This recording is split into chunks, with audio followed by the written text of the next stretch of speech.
Good afternoon बेटा।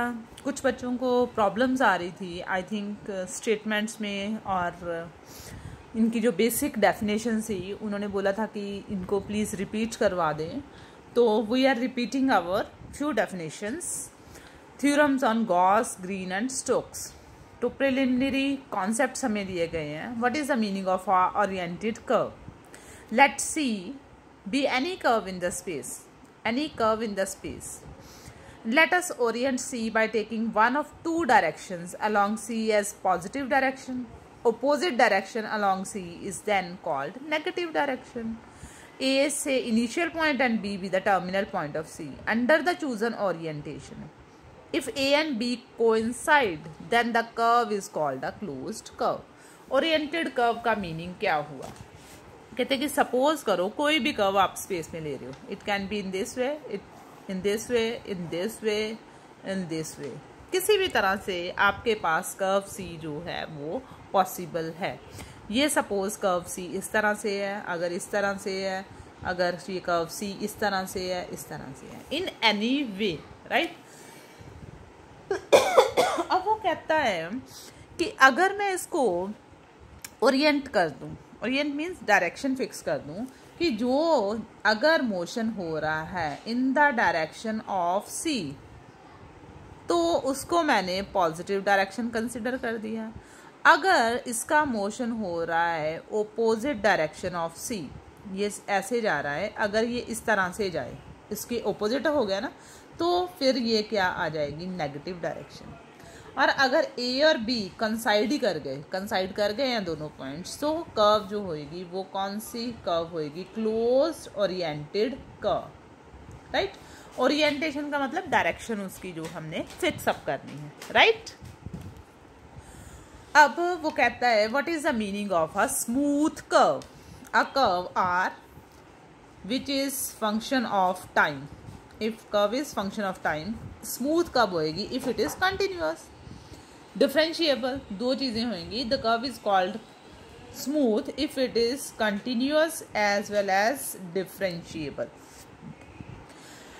तो अब अगर ये कंटिन्यूअस भी है, डिफरेंशिएबल भी है, तो what is the meaning of differentiable? तो इसकी डायरेक्शन फिक्स हो जाएगी। टेंजेंट में ड्रॉ कर सकती हूँ, क्योंकि tan थीटा की वैल्यू क्या आती है, dy bye dx, right.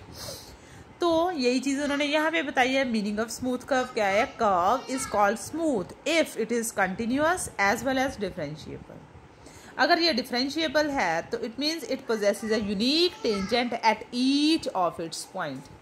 Suppose I can draw tangent here, I can draw tangent here, I can draw tangent here. At every point I can draw a tangent. That इसलिए ये curve कौन सी curve आएगी? Smooth curve आएगी। Oriented भी है, smooth भी है, क्लोज्ड भी है, right. A curve is said to be piecewise smooth. अब नाम चेंज हो गया थोड़ा सा, पीस वाइज वर्ड यूज कर लिया। पीस वाइज का मतलब है कर्व जो है वो, उसके अगर मैं पार्ट्स भी लूँ तब भी उसकी कंटिन्यूटी अगर ब्रेक नहीं हो, तो इस पीस में भी वो क्या है, कंटिन्यूअस, इस पार्ट में भी, इस पार्ट में भी। तो इसको हम क्या बोलेंगे? Piecewise smooth if it is composed of a finite number of smooth curves. The curve C is shown in the above figure. मैंने आपको बता दिया ये C1 है, देन C2, देन C3। तो ये क्या आएगी? पीस वाइज स्मूथ कर्व आएगी। C1 भी स्मूथ है, C2 भी, C3 भी। स्मूथ सरफेस, पहले कर्व की बात हुई थी, अब किसकी बात हो रही है? सरफेस की। Surface S which has a unique normal. पहले मैंने जब कर्व की बात की थी तो मेरे पास यूनिक टेंजेंट आया था बेटे। अब जब मैं बात सरफेस की कर रही हूँ तो मेरे पास यूनिक नॉर्मल आ रहा है हर पॉइंट के ऊपर। In the direction of normal depends continuously on the points of S. This is called a smooth surface. अगर सरफेस स्मूथ नहीं है तो सब डिवाइड करूँगी मैं इसको स्मूथ पार्ट्स में, ताकि वो पीस वाइज स्मूथ सरफेस बन जाए। तो surface of a sphere is smooth while the surface of cube के केस में फिर से वो ब्रेक हो जाएंगे। कुछ पार्ट में वो नॉर्मल आप ड्रॉ कर पाओगे, कुछ पार्ट में नहीं कर पाओगे, ठीक है। तो पीस वाइज उसको हम स्मूथ बोलेंगे। Tangential line integral. अब लाइन इंटेग्रल किस तरह से हमने निकालना है, ठीक है। तो लाइन इंटेग्रल सारे बच्चों को ऑलरेडी निकालना आता ही है। फोर्स अप्लाई होएगी तभी पार्टिकल मूव करेगा। तो वर्क डन कैसे निकालते थे हम, फोर्स इनटू डिस्प्लेसमेंट। तो डिस्प्लेसमेंट किस डायरेक्शन में हो रही है, टेंजेंट के अलोंग पार्टिकल मूव कर रहा है या नॉर्मल के अलोंग कर रहा है। If it is moving along tangent तो डिस्प्लेसमेंट आएगी T cap dot D S. तो डी एस हमने क्या किया, अगर इसकी डायरेक्शनल वैल्यू लिखनी हो तो वो क्या आ जाएगी, D R by D S की फॉर्म में ही आएगी। क्यों, क्योंकि यूनिट टेंजेंट है। तो अभी हमने क्या बोला, कर्व क्या होएगी, टेंजेंट ड्रॉ कर सकते हैं। तो टेंजेंट कैसे आएगा, change in position vector with respect to arc length. तो एस और एस कैंसल्ड आउट हो गए, तो बाकी मेरे पास क्या बचा, फोर्स इनटू डिस्प्लेसमेंट। फोर्स को कंपोनेंट वाइज फॉर्म में लिखा है, डी आर को भी कंपोनेंट फॉर्म में लिखा है। तो रिजल्ट इस फॉर्म में आ जाएगा F1 dx, F2 dy, F3 dz। Circulation का मीनिंग क्या है, अगर वो क्लोज्ड कर्व आ जाती है तो क्लोज्ड कर्व है तो tangential line integral along the circulation वो भी इसी फॉर्मूले से हम निकालेंगे। वर्क डन मैंने आपको बता दिया है कि ये एक्चुअली वर्क डन ही है, force into displacement. Conservative field का मीनिंग क्या है, जहाँ पे फोर्सेस कंजर्व रहेंगी। वर्क डन बाय जो मूविंग पॉइंट ऑफ एप्लीकेशन होएगा from A to B, depend किसके ऊपर करेगा, सिर्फ पोजीशन के ऊपर, not upon the path. Path के ऊपर उसकी कोई डिपेंडेंसी नहीं होगी, सिर्फ ए कहाँ से शुरू हो रहा है और उसका टर्मिनल पॉइंट कौन सा है, इन दोनों के ऊपर वो डिपेंड करेगा। सरफेस इंटेग्रल, लाइन इंटेग्रल किसके अलोंग हो रहा था, अलोंग एनी लाइन जिसके अलोंग पार्टिकल मूव कर रहा है, ठीक है। It may be tangential component, it may be normal, पर अगर नॉर्मल फॉर्म में वो करेगा फिर तो उसका कांटेक्ट ब्रेक हो जाएगा। तो इसलिए उस डायरेक्शन में तो हम काम कर नहीं रहे। तो हम किस डायरेक्शन में कर रहे हैं, सिर्फ टेंजेंशियल कंपोनेंट के डायरेक्शन में वर्क डन हो रहा है। सरफेस इंटेग्रल जो होएगा, अब उसके लिए मेरे पास सरफेस है तो दो एक्सिस काम करेंगी सरफेस में, लेंथ वाइज भी और ब्रेथ वाइज भी। इज इट फाइन ना। तो इसलिए मेरा डबल इंटेग्रल आएगा जब सरफेस की बात होएगी, राइट। तो सरफेस, फिर वही मैंने आपको बताया कि सरफेस इंटेग्रल कैसे बनना था, नॉर्मल्स के ऊपर, है ना, यूनिक नॉर्मल्स के ऊपर। तो अब पहले मैंने आपको बताया लाइन इंटेग्रल किस डायरेक्शन में मूव कर रहा था, अलोंग द टेंजेंट। अब किस डायरेक्शन में काम होएगा, यूनिट नॉर्मल डायरेक्शन में काम होगा। दोनों में डिफरेंस आई थिंक आपको क्लियर हो गया है कि when we are talking about line integral तो टेंजेंट के अलोंग काम हो रहा है, तो यूनिट टेंजेंट नॉर्मल यूज हो रहा था। जब हम सरफेस की बात कर रहे हैं तो यूनिट नॉर्मल जो है वो यूज होएगा फंक्शन में, ठीक है। F dot N D S आ गया, फाइन। तो अब देखते हैं कि angle alpha beta gamma coordinate axis के साथ एंगल बनेंगे। तो direction cosine outward direction में नॉर्मल के L cos alpha, M cos beta, N cos gamma. What is the meaning of this, इसका मीनिंग ये आ रहा है कि सपोज करो मेरे पास ये एक्स एक्सिस है, ये वाई एक्सिस है, ये जेड एक्सिस है, राइट। अगर मेरे पास कोई लाइन है, if it is passing through X Y Z axis, any line passing through this, तो सपोज ये एक्स एक्सिस के साथ एंगल बना रही है अल्फा, वाई एक्सिस के साथ एंगल बन रहा है सपोज बीटा, और जेड एक्सिस के साथ एंगल इस लाइन का बन रहा है से गामा। तब एक्स एक्सिस के अलोंग एल की वैल्यू क्या आ जाएगी, कॉज अल्फा, एम की वैल्यू कॉज बीटा, और एन की वैल्यू क्या आ जाएगी, कॉज गामा आ जाएगी, ठीक है। और कई बार क्वेश्चन में ऐसा भी आता है कि तीनों डायरेक्शन के साथ सेम एंगल है, देन एल के साथ भी कॉज अल्फा, एम के साथ भी कॉज अल्फा, एन के साथ भी कॉज अल्फा। तो तीनों वैल्यूज बराबर, अगर प्रोपोर्शनेट वैल्यू निकाले तो it will be 1 1 1, proportional sine के केस में, ठीक है। अब हमारे पास सरफेस इंटेग्रल कैसे आया बेटे, double integral S F dot N D S, अभी हमने बोला, फाइन। तो यूनिट नॉर्मल डायरेक्शन में ये काम हो रहा है। तो एन कैप की वैल्यू क्या आ जाएगी फिर हमारे पास, cos alpha I cap, cos beta J cap, cos gamma K cap, fine. तो cos alpha can be written as L I cap, M J cap plus N K cap. F vector can be written as F1 I cap, F2 J cap plus F3 K cap, fine. F dot N का meaning क्या हो जाएगा, इनकी dot product. I dot I 1, I dot k 0, I dot k 0, J dot I 0, J dot J 1, के dot के 1। तो similar vector के साथ डॉट प्रोडक्ट 1 है और उसके ओपोजिट के साथ वैल्यू 0 आ रही है, तो वो हमने रूल यहाँ पे अप्लाई किया। तो वी गॉट, क्या रिजल्ट आएगा फिर, F1 cos alpha plus F2 cos beta plus F3 cos gamma, यही वैल्यूज़ आएंगी मेरे पास। ठीक है, तो वैल्यूज़ यहाँ पे हम रिप्लेस करें तो we will get the result double integral S F1 cos alpha plus F2 cos beta plus F3 cos gamma, साथ में क्या आ जाएगा, DS आ जाएगा। अब DS का मीनिंग क्या है बेटे, DS का मीनिंग है कि जब ये लाइन सपोज XY प्लेन में लाई कर रही है तो Z कांस्टेंट हो जाएगा, YZ में लाई कर रही है तो X कांस्टेंट। अगर ये XZ प्लेन में लाई कर रही है तो हमारे पास किसकी वैल्यू कांस्टेंट आ जाएगी, Y की वैल्यू, राइट। तो एक्सक्यूज मी,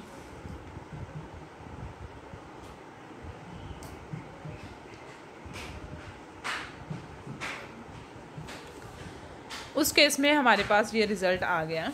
ठीक है, वही चीज़ इन्होंने यहाँ पे एक्सप्लेन कर दी है बेटे, सेम जैसे मैंने आपको बता दिया।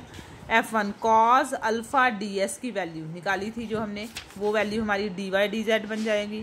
F2 dz cos beta DS की value dz dx, third component में dx dy, वो मैंने आपको एक्सप्लेन कर दिया है। रीज़न क्या है, जब हम XY प्लेन में लाई करेंगे तो Z कांस्टेंट है, YZ में X कांस्टेंट है, XY में Z कांस्टेंट है। ठीक है, These are the orthogonal projection of S on the coordinate planes।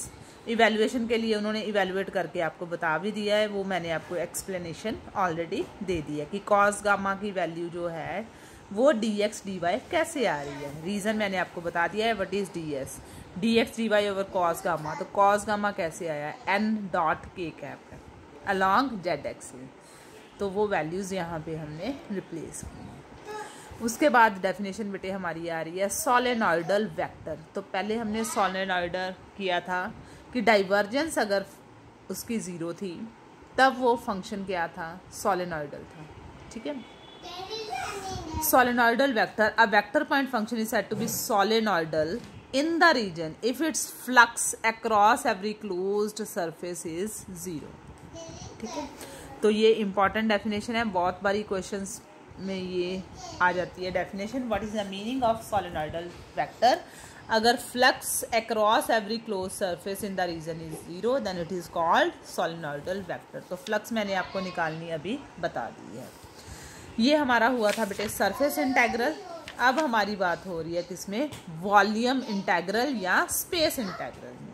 तो वॉल्यूम में अब क्या हो जाएगा, ट्रिपल इंटेग्रल आ जाएगा और तो कोई चेंजेस नहीं आएगी। F1 dx dy dz, F2 dx dy dz, F3 dx dy dz, volume integral ये है। टेंजेंशियल लाइन इंटेग्रल मैंने आपको बता दिया, ये इंपॉर्टेंट आर्टिकल है, पिछला ही है, उसी को उन्होंने दोबारा से एक्सप्लेन करा है। ठीक है, ये इंपॉर्टेंट आर्टिकल है, अगर इसमें प्रॉब्लम आपको आएगी then you can ask me, right. अब आपको ये प्रॉब्लम आ रही थी कुछ बच्चों के कि how to solve the line integral, तो ये तो इंटीग्रेशन ही थी, फिर भी कुछ बच्चों को डाउट्स थे, तो इसको मैं एक्सप्लेन कर रही हूँ। किसी भी एक एग्जांपल को मैं एक्सप्लेन करके बता देती हूँ ताकि आपको क्वेश्चंस करने में कोई प्रॉब्लम ना आए। तो 6 एग्जांपल मेरे को लेंथी लग रही है, उसी को मैं एक्सप्लेन करने लगी हूँ क्योंकि बाकी सारी तो सिंपल एग्जाम्पल्स थी। तो 6 मुझे लग रहा है कि आप बच्चों को प्रॉब्लम आई थी, कुछ बच्चों ने मुझे मैसेज किया था, तो I am going to explain our example number 6। तो स्टेटमेंट क्या कह रही है, if F vector is given 4xz i cap minus Y square j cap plus yz k cap, we have to evaluate double integral s f dot n ds where S is the surface, किसका surface आ रहा है बेटे, of the cube bounded by limits भी दे दी हैं 0 to 1, y 0 to 1, Z 0 to 1। अब cube है तो obviously length breadth height same ही रहेगी उसकी, ठीक है। तो अब हम पहले क्यूब जो है उसको ड्रॉ करेंगे, उसके अकॉर्डिंगली सारा सिस्टम जो है उसको हम सेटल डाउन कर देते हैं, ठीक है। पहले क्यूब ड्रॉ करते हैं हम लोग।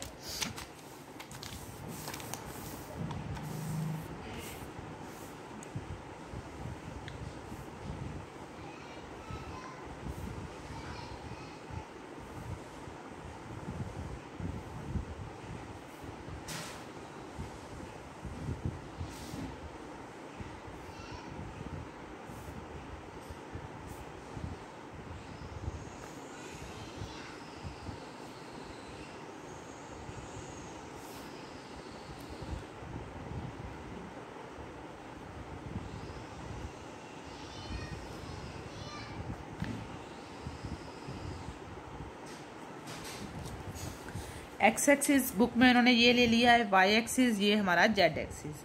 अभी इन्होंने हमें बताया था एक्स की लिमिट्स क्या है 0 to 1, वाई की 0 to 1, जेड की 0 to 1। तो हमारे पॉइंट्स कौन कौन से हैं उन्हीं को हम ड्रॉ करते हैं। ये हमारा ए पॉइंट हो गया, right, B C D E, उसके बाद एफ एंड जी। हमारे 6 फेसेस कौन से आ रहे हैं, पहले हम वो 6 फेसेस लिख लेते हैं। We are having 6 faces.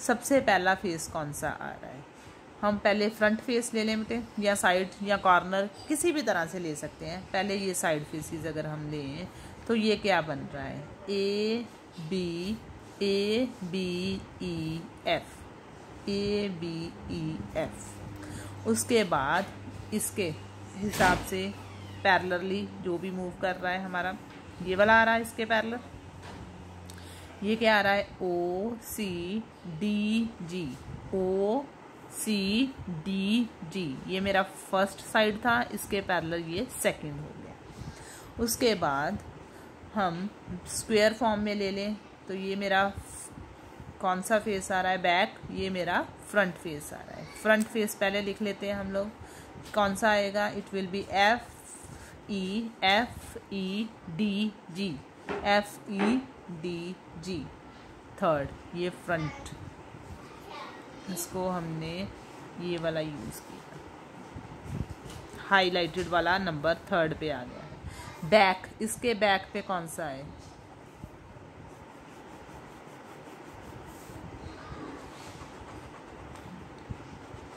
ये फोर्थ हो जाएगा। फोर्थ बैक पे कौन सा है इसके, ओ ए बी सी, 4 हो गए, 1 2 3 ये टोटल वाला स्क्वायर, फोर्थ हमारा ये वाला। अब फिफ्थ कौन सा बचा, ये वाला, इसको फिफ्थ बोल देते हैं हम लोग, और ये इसके पैरेलल मूव कर रहा है, ये 6। थर्ड और फोर्थ मैंने हाईलाइटेड कर दिए। It was our third face, this is our fourth face, ये first one, this is second one. First second third fourth हो गए। अब हमारे पास फिफ्थ फेस जो आ रहा है वो कौन सा आ रहा है, C D E B. Sixth कौन सा हो गया बेटे मेरे पास, ओ जी F A, O ji F A, या ए ओ जी एफ, किसी भी तरह से आप, क्योंकि ये सारे इस तरह से मूव कर रहे हैं। तो ये हमारे टोटल नंबर ऑफ फेसेस कितने आ गए, 6। अब बात किसकी हो रही थी, सरफेस इंटेग्रल की। तो हर सरफेस, मैंने आपको बताया था सरफेस इंटेग्रल हमने किस तरह से निकालना था, क्या फॉर्मूला था, double integral S F dot N D S, यही फॉर्मूला था हमारे पास, राइट। तो S surface of the cube था। कितने सरफेस बन रहे हैं, आई हैव 6 सरफेस। तो हर सरफेस के लिए मेरे पास एन कैप की वैल्यू डिफरेंट आएगी, ठीक है। तो सबसे पहले उन्होंने फ्रंट फेस पे काम किया है डी ई एफ जी के ऊपर। फ्रंट फेस यही है ना हमारा, डी ई एफ जी, किसी भी तरह से लिख सकते हो, मैंने आपको पहले ही बता दिया था। इस इधर को आ सकते हो, इधर को जा सकते हो, है तो ये हमारा फ्रंट फेस, ठीक है। अब इस केस में हमारे पास क्या रिजल्ट्स आ रहे हैं, ध्यान से देखने हैं, आराम से देखते हैं हम लोग। इस फ्रंट फेस में हमारे पास क्या रिजल्ट्स आ रहे हैं। ये सारा स्क्वायर यूज़ हो रहा है, एक्स एक्सिस इसमें मेन यूज़ हुए, ठीक है। तो एक्स की वैल्यू इस पॉइंट पे जब हिट कर रही है तो वो वैल्यू क्या आ रही है, एक्स की मैक्सिमम वैल्यू 1 आ रही है, राइट। एक्स की वैल्यू, लोअर वैल्यू हमारी कहाँ से शुरू हो रही है, ऑब्वियसली 0 0 से सारे पॉइंट शुरू हो रहे थे, ओरिजिन से 0 1 0 1 0 1। तो कहने का मतलब X axis 0 to 1, Y axis के लिए 0 to 1, जेड एक्सिस लिमिट्स तो मेरी सारी 0 to 1 है। तो लिमिट्स के लिए हमें कोई प्रॉब्लम्स नहीं आ रही, ठीक है। अब हमारे पास जब ये फेस यूज़ हो रहा है तो हमारा क्या पर्पस है, डबल इंटेग्रल यूज़ हो रहा है। किस फेस के लिए हम लोग काम कर रहे हैं, डी ई एफ जी। तो इसका हमने क्या नाम रखा था, थर्ड फेस। तो limits D E F G लिखो, या आप लिखो एफ ई डी जी, किसी भी तरह से आप लिख सकते हैं इसको, ठीक है। तो F dot N D S use होएगा, डबल इंटेग्रल। लिमिट्स हमारी किसके लिए यूज़ होएंगी, ये सारा प्लेन कौन सा यूज़ हो रहा है, एक्स की वैल्यू 1 यूज़ हो रही है, एक तो ये चीज़ यूज़ हो रही है। उसके बाद नॉर्मल कौन सा इसके ऊपर ड्रॉ हो रहा है, जेड एक्सिस का नॉर्मल ड्रॉ हो रहा है, ठीक है। तो रिजल्ट मेरे पास एन कैप क्या आएगा, एन कैप किसके अलॉन्ग हम वैल्यू यूज़ कर रहे हैं, जी पे कट कर रहा है। तो पॉइंट्स क्या आ रहे हैं, एक्स की वैल्यू 1, वाई और जेड के कंपोनेंट 0 0 आ रहे हैं पॉइंट जी के, ठीक है। तो इसका मतलब मेरे पास एन कैप किसके अलॉन्ग हमारी एक्सिस यूज़ हो रही है, कौन सी एक्सिस यूज़ हो रही है, एक्स एक्सिस। तो N cap will be I cap. X की वैल्यू जब अलॉन्ग इस डायरेक्शन आप काम कर रहे हो तो एक्स की मैक्सिमम वैल्यू 1। तो F dot N D S, तो एफ हमारे पास क्या था बेटे, 4x जेड, एक्स को 1 पुट कर देंगे तो ये रिजल्ट आ जाएगा 4z आई कैप माइनस एक्स को 1 पुट किया minus Y square J cap minus plus Y Z के कैप एन डॉट आई dot D S, D S क्या जाएगा, डी वाई डी जेड। क्यों, क्योंकि हमने x का कंपोनेंट इधर यूज़ किया था। तो अभी हमने जो आर्टिकल किया था उसमें हमने यही बोला था कि अगर कॉज अल्फ़ा इसके अलॉन्ग आ रहा है तो बाकी की दोनों डायरेक्शंस हम यूज़ करेंगे, D Y and D Z. I dot I will be 1, J dot आई 0, के डॉट आई 0। तो लिमिट्स फ्रॉम 0 to 1। इसको जब हम सॉल्व करेंगे तो रिजल्ट क्या आएगा हमारे पास, 0 to 1, 0 to 1, इट विल बी 4z D Y D Z, right. Limits separate out करते हैं, 0 to 1 4z D Z, 0 to 1 D Y. Z की इंटीग्रेशन जेड स्क्वायर बाई 2, 2 के साथ 2 cancel, it will be 2z square 0 to 1, y की limit 1 0 to 1 integration y, 2 minus 0 it will be 2 into 1, result will B 2। सारा solve करने के बाद तो ये किस फेस के अलॉन्ग हमारा काम हुआ है, double integral F dot N D S. ये मैंने यूज़ किया था बेटे अपना थर्ड फेस। थर्ड फेस लिख लो, चाहे ये फ्रंट फेस लिख लो, meaning will be same. Similarly अब हम अपना काम करेंगे इसका बैक फेस। बैक फेस क्या है बेटे, इसके लिए 4th था हमारा, इसका बैक फेस यही था ना बैक में, ठीक है। अब बैक फेस पे क्या वैल्यू यूज़ हो रही है हमारी, ए बी सी ओ, यही हमने लिखा है, ओ ए बी सी लिख लो, ओ ए बी सी या बी सी ओ ए, कुछ भी लिख लो, है तो उसका बैक फेस थर्ड और फोर्थ। तो F dot N D S.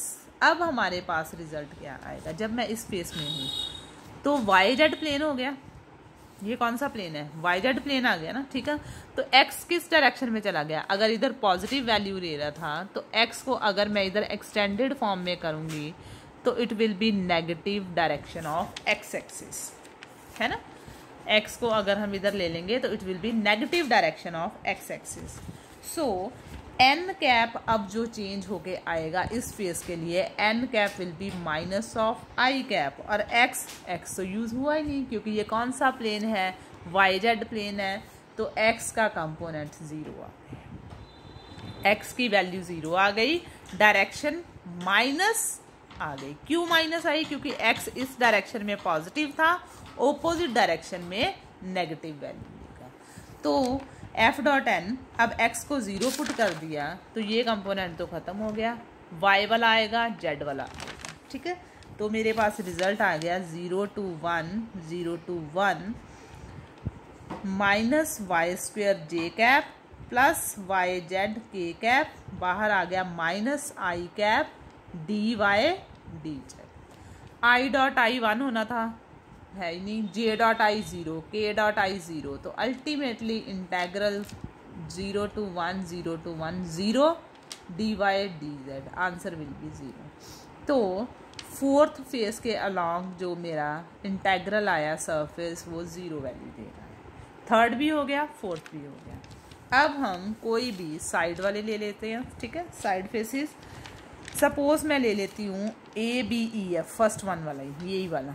अब इसको ध्यान से देखना है, कहाँ पे ये कट हो रहा है, ये कट हो रहा है वाई एक्सिस के ऊपर, है ना। ये इसका बैक फेस होएगा। अगर वाई इधर पॉजिटिव वैल्यू ले रही है तो इससे ओपोजिट डायरेक्शन में वो कौन सी वैल्यू लेगी, नेगेटिव, ठीक है। अगर वाई इस डायरेक्शन में पॉजिटिव है तो इस डायरेक्शन में एन कैप क्या होएगा, जे कैप पॉजिटिव। जब मैं ये वाला फेस ओपोजिट इसका यूज़ करूँगी, ये सेकंड, फर्स्ट ये फ्रंट है, इसका बैक ये वाला साइड फेस होगा, तो एन कैप क्या वैल्यू लेगा, माइनस ऑफ जी। इस केस में y को कट कर रहा है तो वैल्यू आ रही है 0 1 0। इस केस में y का कंपोनेंट यूज ही नहीं हो रहा, तो इसलिए इस केस में ये कौन सा प्लेन है, एक्स जेड प्लेन है। एक्स जेड प्लेन में y की वैल्यू क्या आ जाएगी, 0, एन कैप की वैल्यू माइनस जी कैप। अगर ये फ्रंट फेस आ रहा है आपके पास, फ्रंट साइड फेस, तो n की वैल्यू j कैप पॉजिटिव आएगी और y की वैल्यू 1 आ जाएगी, ठीक है। तो फर्स्ट केस में ये रिजल्ट यूज होएगा। जब इसका बैक फेस देखेंगे हम लोग तो it will be y0 n cap minus j cap, ठीक है। तो अब हम फर्स्ट और सेकंड भी निकालते हैं, क्या रिजल्ट आता है हमारे पास।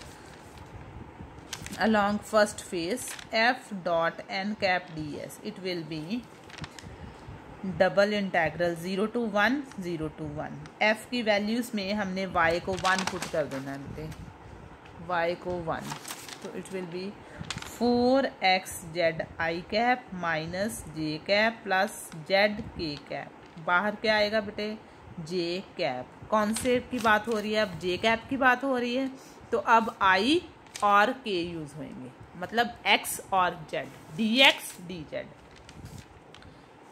dx dz। सॉल्व करें इसको, j cap, j dot J 1, j dot I 0, j dot k 0, तो -1 ही आया मेरे पास, -1 की इंटीग्रेशन करेंगे, ठीक है। तो it will be minus Z 0 to 1 y 0 to 1।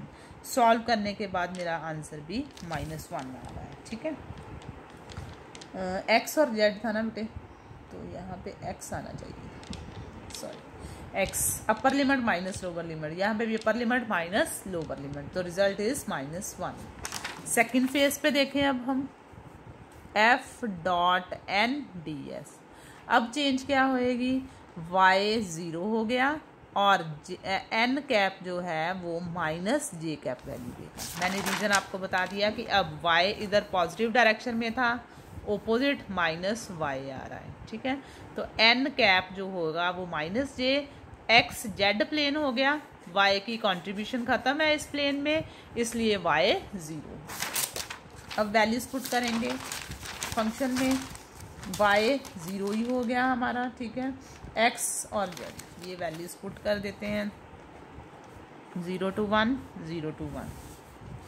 Result मेरे पास y को 0 पुट कर दिया हमने, तो ये बचा मेरे पास 4x z i cap, y वाला टर्म 0 पुट हो गया, n cap minus j d x d z plane, j dot आई डॉट जे फिर 0 हो गया। तो अल्टीमेटली ये इंटेग्रल भी मेरा 0 रिजल्ट देता है। तो 4 फेस हमारे हो गए हैं, फर्स्ट भी, सेकंड, थर्ड एंड फोर्थ। अब फिफ्थ और सिक्स की बात आ गई।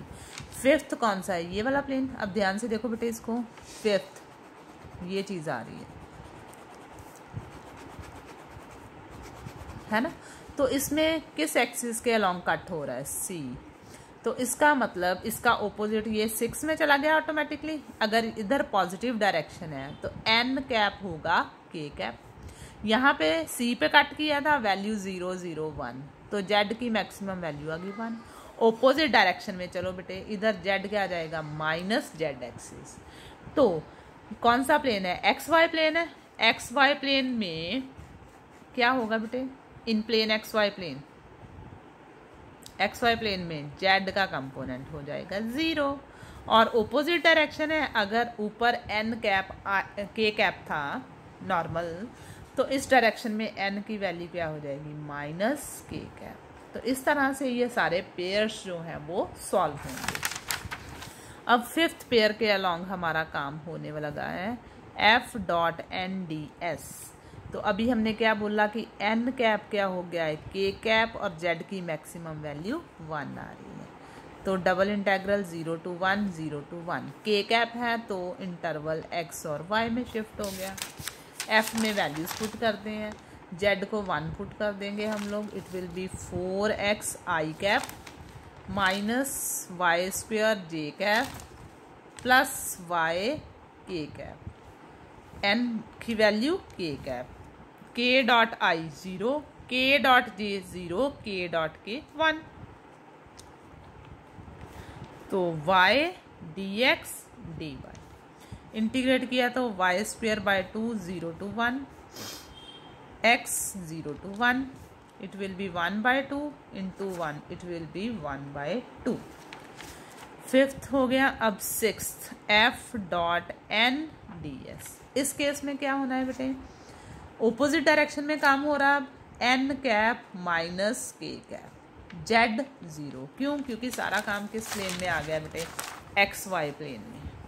ठीक है, तो एक्स वाई प्लेन में ये फेस लाई कर रहा है। This face is lying in the X Y plane.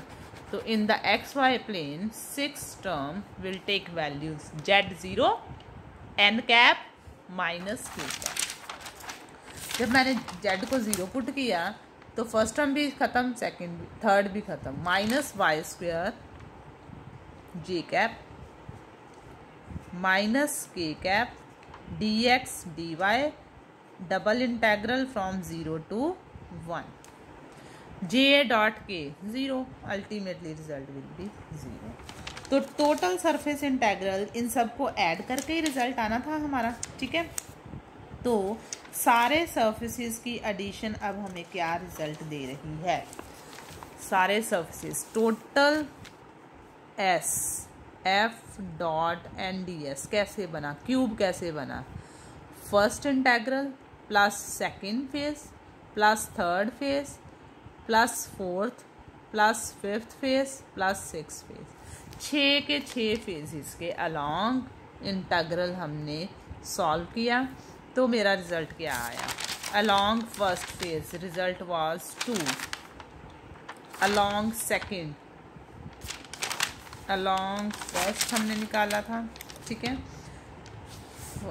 Third और फोर्थ का पहले निकाला था हमने। थर्ड का 2 आया था, फोर्थ का 0, फर्स्ट का -1 था बेटे, फर्स्ट का -1 था, सेकंड का 0 था, फिफ्थ का आया 1/2, सिक्स का आया 0। तो it will be 1 + 1/2, it will be 3/2। तो अल्टीमेटली मेरे पास सरफेस इंटेग्रल क्यूब का क्या आ रहा है? 3/2। Under which condition? If function is of this type, if function is of this type, तो क्यूब की जो कंडीशंस दी गई थी उनके लिए सरफेस इंटेग्रल आंसर क्या दे रहा है? 3/2। ठीक है, तो इसी क्वेश्चन में बच्चों को बहुत प्रॉब्लम आ रही थी कि फेसेस जो है उनको हमने किस तरह से हैंडल करना है।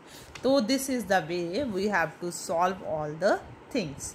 तो केयरफुली करोगे। एक बार अगर आपको डायग्राम क्लियर हो गई बेटे कि कौन चीज़ किधर जा रही है, कैसे हो रहा है सारा सिस्टम, तो उसके अकॉर्डिंग हो जाएगा नीटली। अब डायग्राम के ऊपर मैं एक्सप्लेन कर रही हूँ। ये एक्स एक्सिस है, तो इसके ओपोजिट आप जब मूव करोगे तो वो हमारी कौन सी डायरेक्शन बन जाएगी, माइनस एक्स एक्सिस। जब हम इस माइनस एक्स एक्सिस में लाई कर रहे हैं तो ये कौन सा प्लेन है, वाई जेड प्लेन है ना।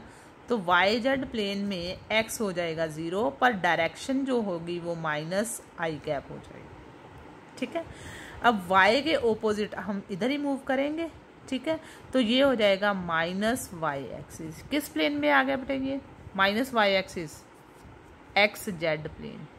एक्स जेड प्लेन है तो y का कंपोनेंट 0, डायरेक्शन ओपोजिट होने के कारण n कैप हो जाएगा माइनस जे कैप। ये जेड एक्सिस ऊपर पॉजिटिव था, ठीक है, नीचे आएगा तो क्या हो जाएगा minus Z axis. Minus Z axis कौन सा प्लेन आ गया बेटे, x Y plane. X Y plane में जेड का कंपोनेंट 0 और नॉर्मल, ऊपर अगर पॉजिटिव के कैप था, नीचे क्या आ जाएगा माइनस के कैप। तो आई थिंक अब आपको इसकी प्रॉपर क्लैरिटी है। जो डाउट्स आपके हैं फर्दर यू कैन आस्क मी। तो फर्स्ट एक्सरसाइज बच्चों को डाउट्स थे वो मैंने आपको एक्सप्लेन कर दिए हैं। एक्सरसाइज में अगर कोई भी और डाउट आ रहा है you can share with me. ठीक है, तो गॉस डाइवर्जेंस थ्योरम में अब आप प्रॉब्लम्स बता सकते हैं, ग्रीन्स थ्योरम में या स्टोक्स थ्योरम में, जो भी प्रॉब्लम्स बेटे आपको आ रही हैं you can share with me. Thank you so much.